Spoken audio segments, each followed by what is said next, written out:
आज के वीडियो में हम बाइबल के अध्यायों को खोजने वाले हैं। चलो मिलकर जानते हैं। सबसे भारी पल शायद तब था जब यीशु ने अपना क्रूस उठाया और उस रास्ते से गुजरा जिसे लोग विया डोलोरोसा कहते हैं। यूहन्ना 19 कहता है कि उसने अपना क्रूस खुद उठाया और उस जगह तक गया जहां उसे सूली पर चढ़ाया जाना था।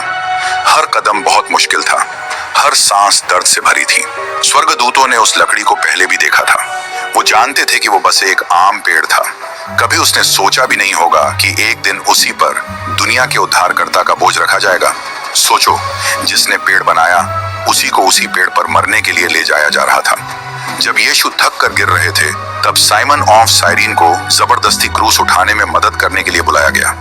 लूका 23:26 में यही लिखा है, इतिहास में स्वर्गदूत हमेशा परमेश्वर के संदेश लेकर आते थे, लेकिन अब वो खुद क्रूस नहीं उठा सकते थे।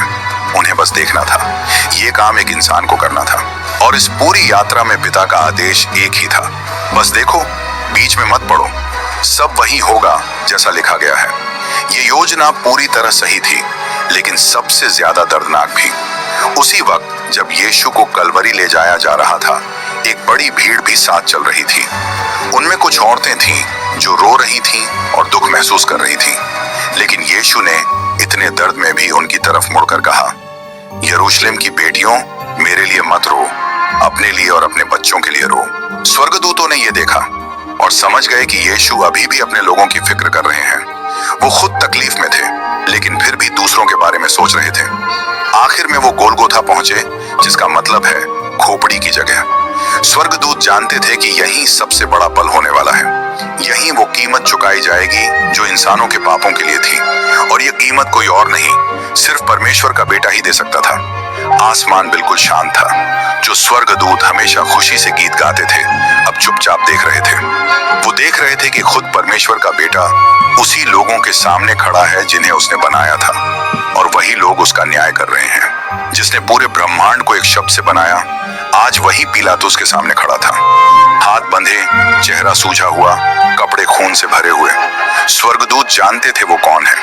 वो जानते थे कि स्वर्ग में हर कोई उसके आगे झुकता है। उन्होंने देखा था कि उसी के शब्द से सितारे और दुनिया बनी थी। वो चाहता तो एक पल में सब बदल सकता था, लेकिन अब वो झूठे आरोपों के सामने चुप था। यशायाह 53:7 में लिखा है कि वो सताया गया, दुख झेला, लेकिन उसने मुंह नहीं खोला। वो ऐसे खड़ा था जैसे मेमना जिसे काटने ले जा रहे हों, और जैसे भेड़ बिना आवाज किए खड़ी रहती है, वैसे ही वो चुप रहा। स्वर्गदूतों के लिए ये बहुत अजीब था, क्योंकि अगर यीशु चाहता तो बस एक शब्द बोलकर सब रोक सकता था। वो बोलता तो पिलातुस वहीं गिर पड़ता, वो नजर उठाता तो सैनिक डर के भाग जाते। पर उसने कुछ नहीं कहा, लेकिन उसने चुप रहना ही चुना। वो सब कुछ कर सकता था, फिर भी खुद को कमजोर दिखाया। वो बिल्कुल बेगुनाह था, फिर भी ऐसे दिखा जैसे गलती उसी की हो।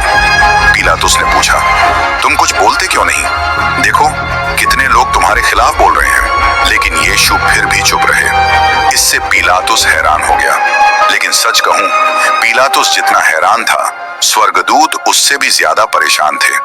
उन्होंने देखा था कि यीशु कैसे बोलते ही बुरी आत्माओं को भगा देता था। उन्होंने देखा था कि बस एक शब्द से आंधी तूफान रुक जाते थे। उन्होंने ये भी देखा था कि वो सिर्फ कहकर लोगों को जिंदा कर देता था, उठो। लेकिन अब जब उसे अपनी जिंदगी के लिए बोलना चाहिए था, फिर भी उसने कुछ नहीं कहा। वो चुप रहा। उस पल स्वर्गदूत भी सब देख रहे थे। पिलातुस ने कहा कि पास्का के दिन एक कैदी को छोड़ा जाएगा। लोगों को दो नाम दिए गए, यीशु और बरअब्बा। बरअब्बा एक चोर था, कातिल था, और यीशु ने 3 साल लोगों को ठीक किया, प्यार सिखाया और कभी किसी का बुरा नहीं किया। फैसला बिल्कुल साफ होना चाहिए था, लेकिन भीड़ जोर से चिल्लाई, यीशु नहीं, बरअब्बा को छोड़ो। ये पल बहुत अजीब था। इंसान अपने उद्धार करने वाले को छोड़कर एक अपराधी को चुन रहे थे, जैसे कोई दवा फेंक दे और जहर पी ले। स्वर्गदूतों ने इतिहास में बहुत कुछ देखा था। उन्होंने देखा था कैसे कैन ने हाबिल को मारा, कैसे बुराई बढ़ी और जल